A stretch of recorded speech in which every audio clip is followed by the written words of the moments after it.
Hello everyone. आज हम discuss करेंगे अपना next chapter that is supply and law of supply. So let's start today's video.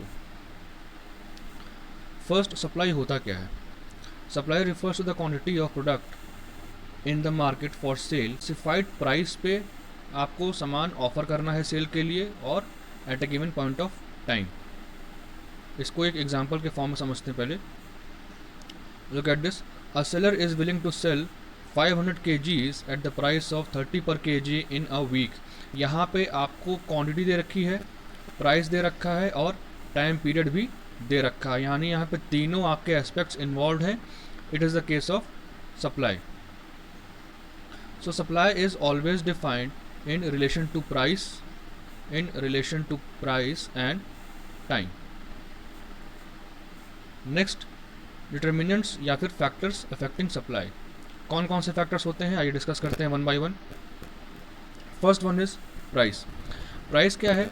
There is direct relationship between supply and price of the commodity. Demand में क्या होता था कि आपकी प्राइस इंक्रीज होती थी तो डिमांड आपकी कम होती थी, और प्राइस अगर कम होती थी तो डिमांड आपकी बढ़ती थी. But in case of supply आपकी प्राइस और सप्लाई में डायरेक्ट रिलेशनशिप होगा, मतलब कि अगर प्राइस बढ़ेगी तो साथ ही साथ उसकी सप्लाई भी बढ़ेगी. Next is cost of production.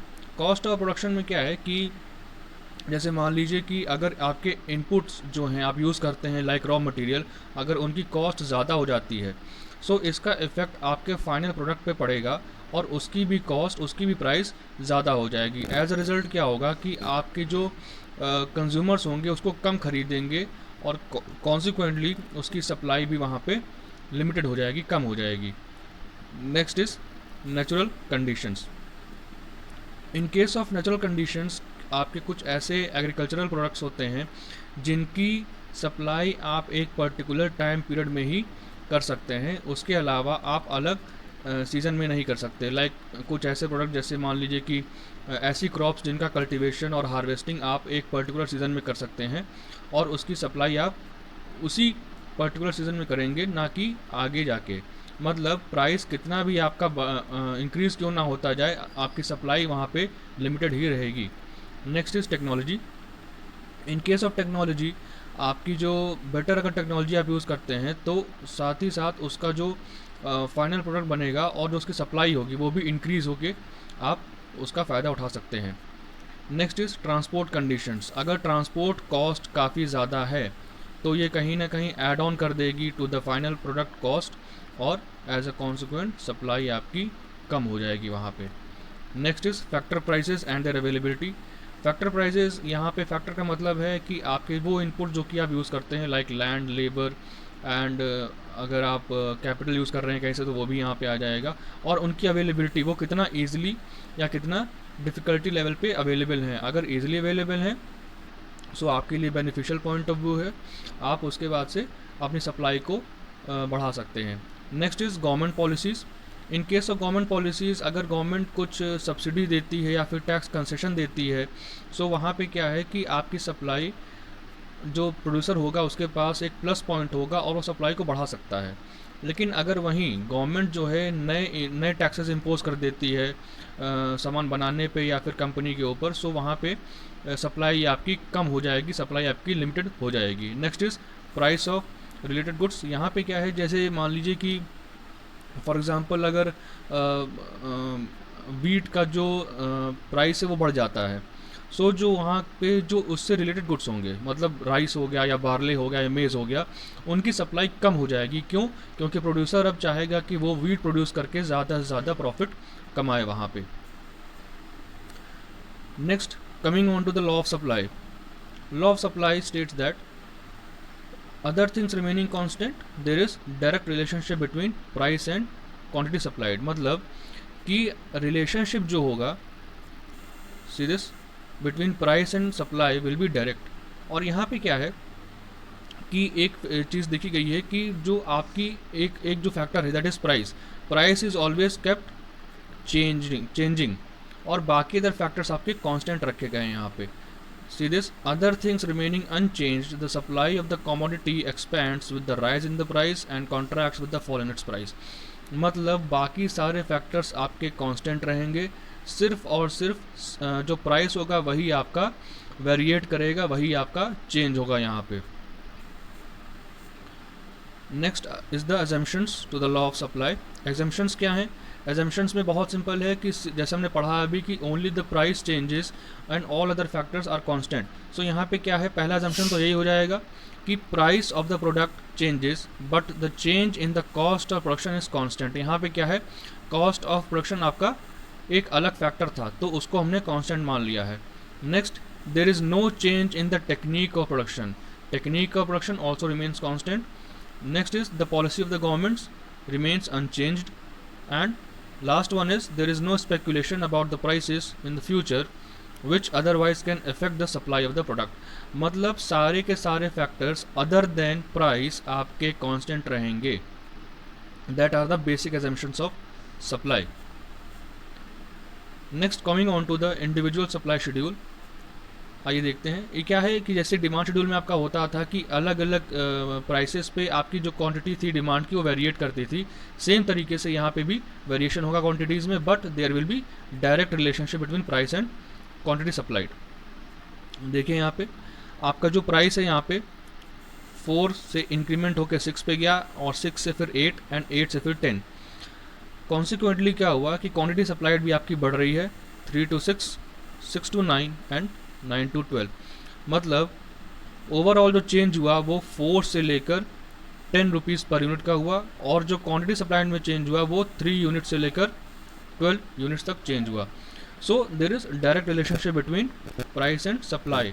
With the increase in the price the quantity supplied is also increasing.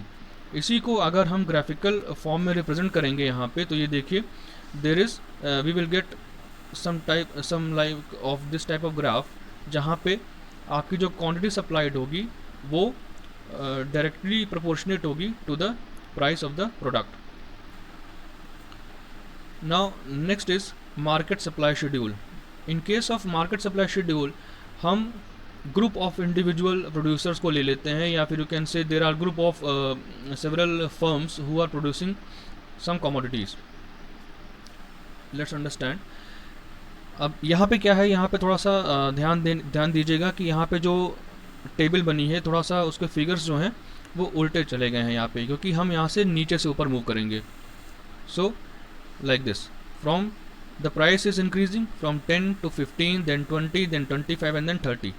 सो यहाँ पे क्या है कि प्राइसेस आपके बढ़ रहे हैं, साथ ही साथ सप्लाई भी आपकी इंक्रीज हो रही है for producer A and for producer B also the supply is increasing.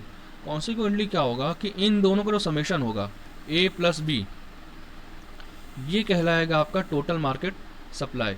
Just look at this, at price 30 आपकी जो सप्लाई है that is 18 + 18 36।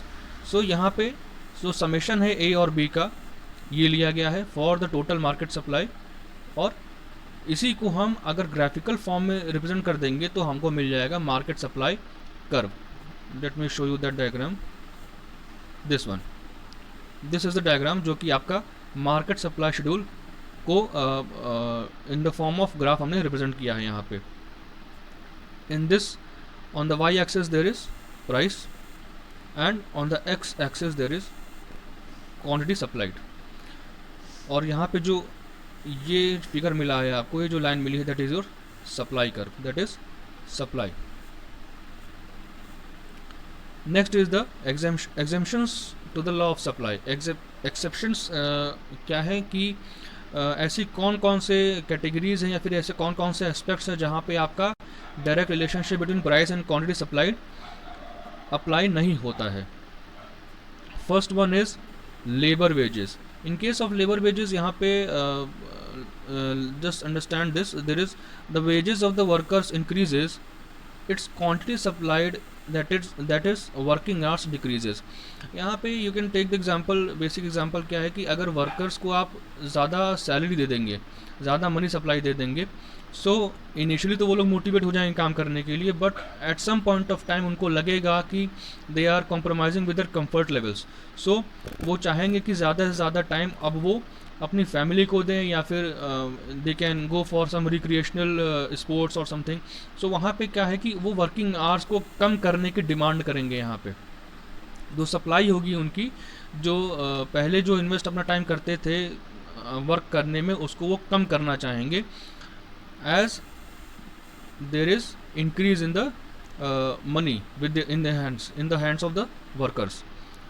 Next is your speculation. Speculation is, अगर प्रोड्यूसर को लगता है कि आने वाले टाइम पीरियड में से आफ्टर 6 मंथ्स या आफ्टर 8 मंथ्स प्रोडक्ट की प्राइस जो है बढ़ने वाली है, तो वो सप्लाई को अपनी पोस्टपोन कर देगा।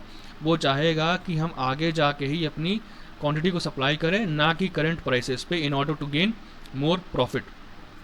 And last one is agricultural products.